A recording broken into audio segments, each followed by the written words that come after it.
Ko'p bolali oilalarning romantikasi haqida ozgina gaplashamiz. Romantika asosan kechqurun bo'ladi.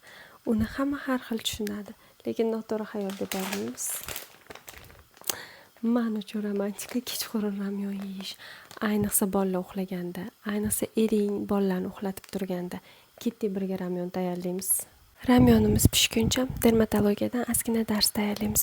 Sizlar ramyonni qanaqa pishirasizlar, retseptlarni yozib qoldirsanglar, keyin gal sizlarning retseptlar asosida pishirib ko'raman. Ramyonni kimdir qovurishdan boshlaydi, men esa qaynagan suvga o'zini preparatlarini solaman, ramyonni o'zini sovolaman. Bu halol ramyon, harom deb yozmanglar iltimos. Ustini 2-3 minutga yopib qo'yganimdan keyin shu holatga kelib oladi. Bitta yoki ikkita tuxum chaqsanglar bo'ladi. Menga bitta tuxum yetadi. Eng yaxshi ko'rgan va eng tez eriydigan sirdan solaman. Sir boshqacha mazza beradi.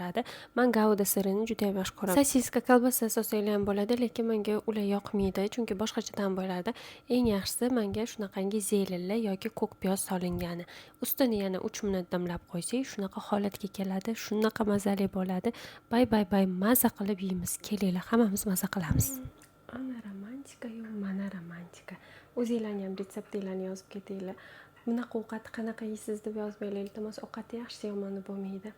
Menga yoqimli ishtaha retseptlarni kutaman. Bunaqa romantikani ko'p bolali onalar bilan kelinlar tushunishadi.